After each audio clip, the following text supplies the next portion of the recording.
NFL free agency is pretty much wrapped up with all the rampant moves. Of course, there are still moves to be made, but on today's episode, I want to talk about the Green Bay Packers.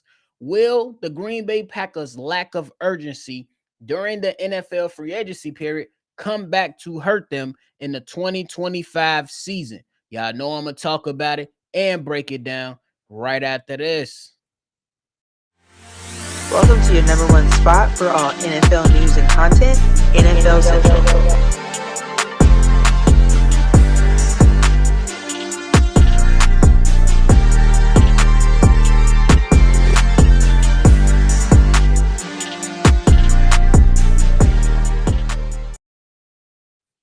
What's going on, ladies and gentlemen? Welcome back into another episode of NFL Central, your number one spot for everything NFL. I'm your host here, Bobby, and if you're tuned in with me today, make sure you hit that like button and subscribe to the channel. Me and Steve-O been on that grind, and we working, so all the likes and all the subs supports the channel in a major way. Now, we talked about a lot of the day 1, 2, and 3 NFL free agency moves that happen around the league. Now we're gonna start focusing on more teams, diving into them more specifically. And one team I want to talk about on today's episode is the Green Bay Packers. Are you surprised? Yes, we talking about the Green Bay Packers. But will the Green Bay Packers' lack of urgency in free agency come back to hurt them? Me personally, I'm not going to go out on a limb and say that the Green Bay Packers are absolutely going to stink up the joint this upcoming season. I still think they are a very talented team with a quarterback who's good. I still think they got a lot of good players on both the defensive side and the offensive side that they can work with to better themselves and continue to be competitive, because that's the nature of the Green Bay Packers if we calling it how we see it.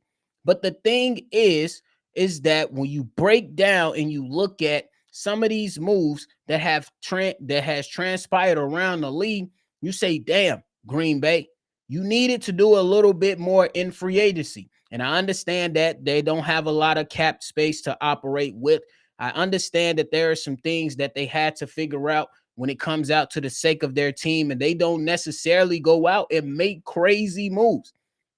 But teams around in this division that the Green Bay Packers are, teams have made moves. You're talking about the Minnesota Vikings and those guys going out there and bolstering up their offensive line and defensive line. You're talking about a team that's trying to get back to prosperity and at least be competent within the division after stinking up the joint last season. My Chicago Bears and the Detroit Lions, they seem like they're losing a lot of players, but they've been trying to make way for themselves as well, as they have been dominating the division the last 2 seasons.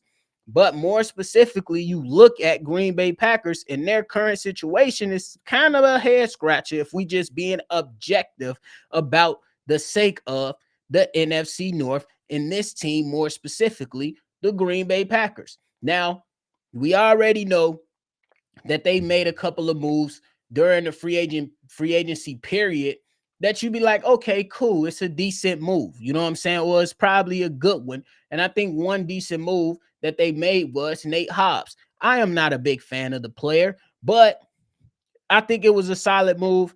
Not necessarily a needle mover in my honest opinion. This is a 5'9" quarterback who played nickel, and now the expectations is to place him on the outside, going against some of the best guys around the NFL.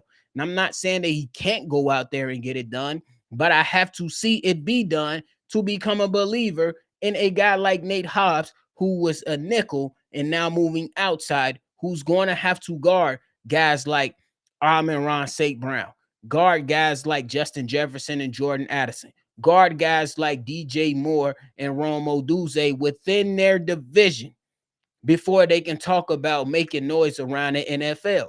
Now, I still think that they have a hell of a head coach in Matt LaFleur, which he is. He is an outstanding offensive mind that a lot of teams would love to have on their respective team right now if we keeping it a buck. But that Nate Hobbs move, it's okay. But I think the better move for the free agency period for them was going out there and getting offensive lineman Aaron Banks. They signed him to a 4-year, $77 million deal. And you look at that deal and you say, okay, bet. You want to constantly bolster up that offensive line so you can ensure that Jordan Love can thrive and be consistent. Because if you keeping it a buck and from the outside looking in, Green Bay fans, y'all could contest more than me.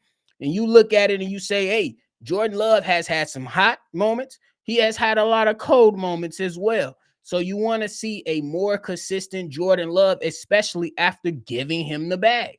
And I will go out on a limb and say, Matt LaFleur, you have to understand where you are as a head coach. At the end of the season, you heard one of the guys that you guys picked up and what was a big acquisition in running back Josh Jacobs, who really was solid. He was more than solid. He was really, really good this past season, over 1,000 yards, a major force for the Green Bay Packers coming out of the backfield, showed a lot of toughness, showed a lot of grit, and was able to be very, very productive within that offense. But you question the Green Bay Packers' urgency simply because you made no moves for a wide receiver. You made no major moves for a tight end to help Jordan Love be able to firmly depend on somebody. And I'm not going to sit up here and just completely hate on them. I'm going to keep it a buck with y'all. I like guys like Jordan Reed. I like guys like Romeo Doubs. But these guys are not number one wide receivers.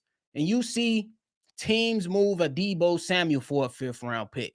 Not necessarily saying that could have changed the whole dynamic of the Green Bay Packers, you know what I'm saying, offense, because I kind of feel like they kind of already have that type of player as a wide receiver within their team in Jaden Reed. So my mindset would have been, why not pivot to a DK Metcalf who was out there? And I'm not saying that DK Metcalf is the absolute top 5 wide receiver in the league, but you can't disagree with me if you're watching that DK Metcalf is a legit number 1 wide receiver. So from the history and looking at the Green Bay Packers, they like to do things through the draft, rightfully so. This is how you put yourself in a position that they've been in for decades, being able to go out there and compete, being able to say that, hey, look at how many winning seasons that we have. Look how many times we've won our division in the last decade. Look how many times that we've whooped on several teams around the league, including my team. But that's not the point. We're being objective here. Hey, don't troll either in that chat if you're a Green Bay fan, or we on your ass. I'm just saying. I'm just trying to see why there is a lack of urgency from the Green Bay Packers when you have this window of opportunity in the NFC, but you're just not edging or moving closer to moving the needle to get back to prosperity. And I ain't gonna lie to you. I don't want to see you win, but I'm gonna keep it real with you. If I'm hosting this show and trying to be objective about it, Christian Watson, he's not a number 1 wide receiver. Every single time the Green Bay Packers need him, it's always a hamstring. Now it's a knee. Not sold on guys, other guys that they've had around the team. You know what I'm saying? God damn it. I done lost my train of thought. But I do love guys like Luke Musgrave. I thought Luke Musgrave coming out of Oregon State, I believe that tight end has hell of a talent. I believe he has an incredible route tree that they can exploit, but you stood pat when you needed more options to give your quarterback. You need a number 1 that's going to draw attention to free up guys like a Romeo Doubs, to free up guys like a Jaden Reed. You needed that. You didn't go out there and entertain anything for Davante Adams, who I still believe probably is not at that Pro Bowl level that you guys had him at, the Green Bay Packers fans, what I'm talking about. But I still believe that with the talent and his craftiness as being a route runner, he was still going to draw attention because he's a big name. And I'm not saying just go after a big name for the sake of going after a big name, but you need a legit number 1 wide receiver on the outside to help Jordan Love. And that's what Josh Jacobs said. He, in y'all locker room, pretty much put it out there. We need a true number 1. You don't have that right now. And if we keeping it a buck, It's a lot of question marks for this wide receiver group that's coming out on who can be legit number ones. There's a lot of hype for the guy T-Mac coming out of Arizona. There's a lot of hype coming out for Luther Burdick coming out of Mizzou. A lot of that stuff. And you could probably very well go out there and find yourself drafting one of these guys. And it can very well work out. But why not explore an option like a DK Metcalf when you absolutely need that? That's what I'm saying. And then you look at some of those things that the Packers made. Only players that they added were Aaron Banks and Nate Hobbs. Yeah, you re-signed Zane Anderson, the safety. Yeah, you re-signed Brandon McManus, the kicker. Isaiah McDuffie as a linebacker. Cool. But now you're losing guys like A.J. Dillon.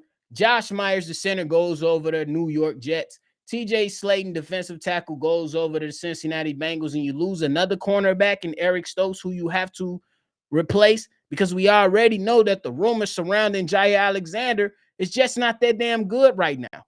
There's a lot of things going on. And you still got a bunch of guys that's right out there that's potentially could be returning or eventually be let go from the squad who are unrestricted free agents.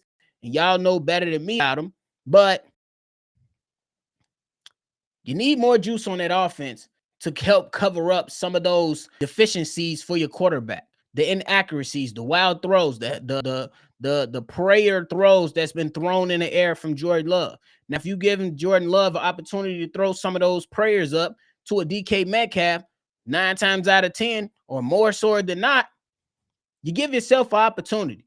So the lack of urgency, it leaves a head scratcher because I know you don't necessarily fear nobody within your division, but you was third last year to Sam Darnold and Jared Goff. And look how your season ended. You can't be happy with that, bro. You can't be happy with that. At the end of the day, objectively speaking, the lack of urgency to try to better this team, yeah, you look at it as a talented young team. Yes, you do. And rightfully so. But you need some dogs in the building. You need a guy that you're going to be able to get a ball to and say, hey, to hell with it. Move out the way. I'm going to get this first down. Hey, to hell with it. Move out the way. I'm going to get this touchdown. You don't have that right now. You have some playmakers. You can do it by wide receiver by committee. But what has that gotten you in the last 2 years if we calling it how we see it? It's not very good. The way your seasons have ended these last few years. Should we go back to the Aaron Rodgers years as well? Just saying. So the lack of urgency from the front office and Gutekunst and Matt LaFleur, you shouldn't be happy with it, Green Bay. That's just objectively speaking. You should not be happy with how your team has been doing when it matters. You can go out there and win in 10, 11 games.